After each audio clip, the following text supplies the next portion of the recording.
Welcome to The Explainer. Today, we are pulling back the curtain on the rules that make business finance actually work.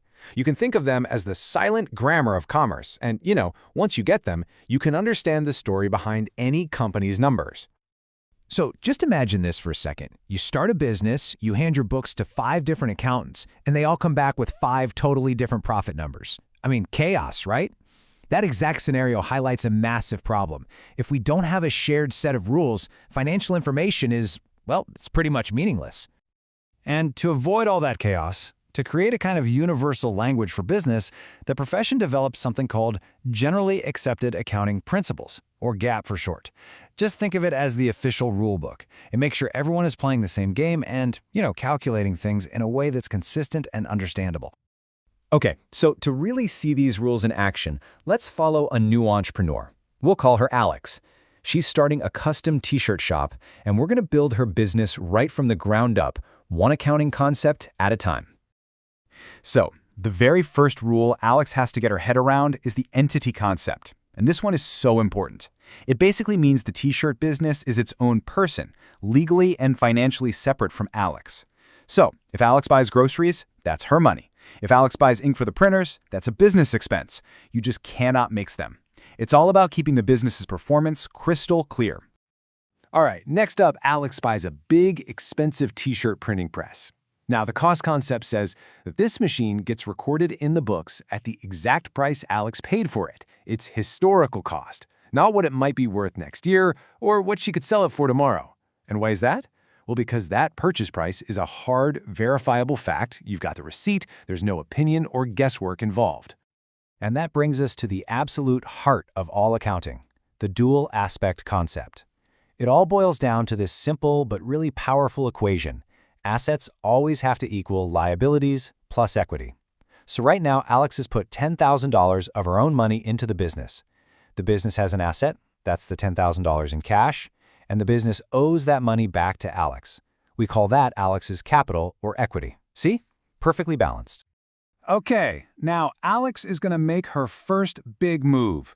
She's buying that $5,000 printing press, and she's using cash from the business to do it.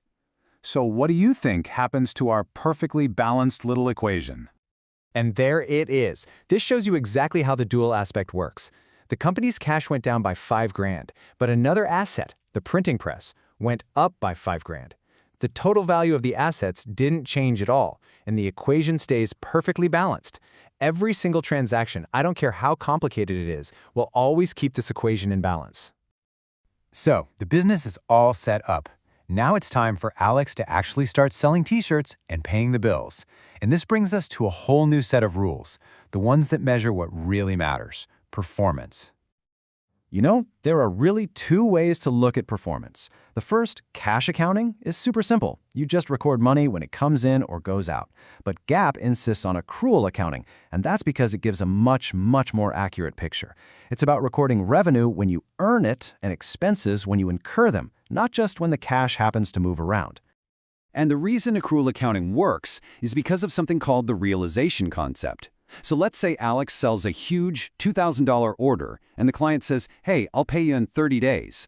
Well, Alex records that $2,000 in revenue the moment the shirts are delivered, because that is when the money was truly earned. You don't wait for the check to show up in the mail. But how often do we actually check to see if the business is making money? I mean, a business could last for decades, right?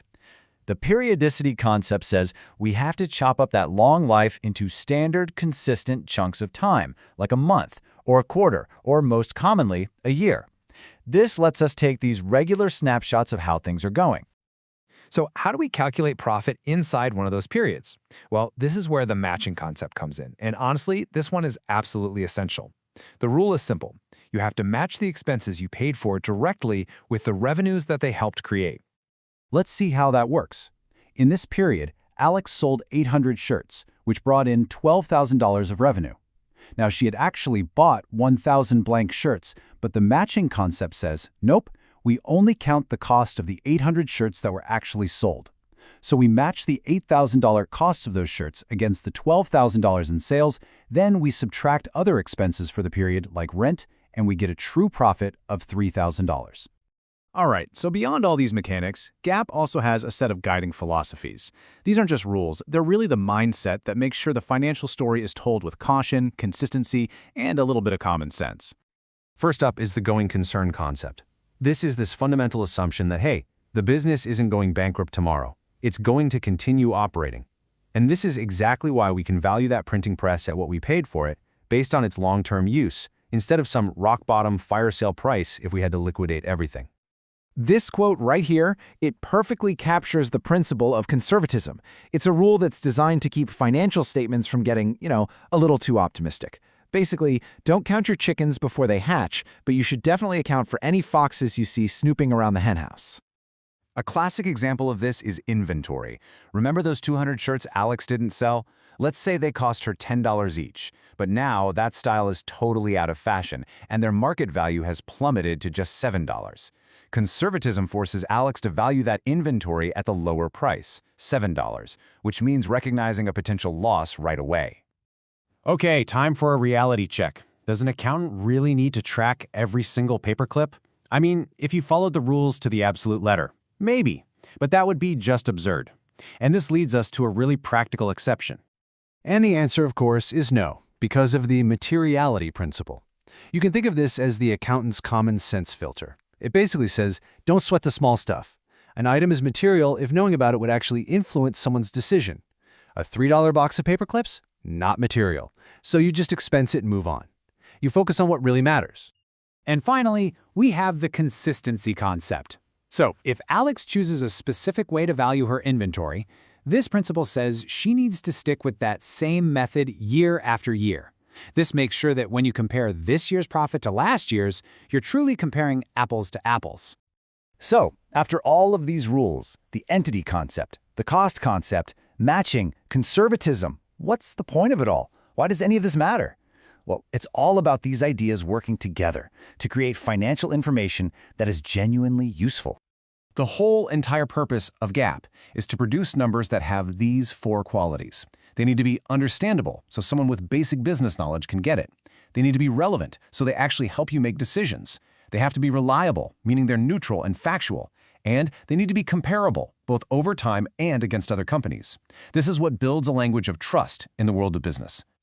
So yeah, these principles create a stable, reliable foundation for understanding a business. But that stability also raises this big question that accountants still debate today. In a world where values are changing all the time, does sticking to a cost from years ago always show the truest picture of what a company is worth? And that is the fascinating trade-off between reliability and relevance.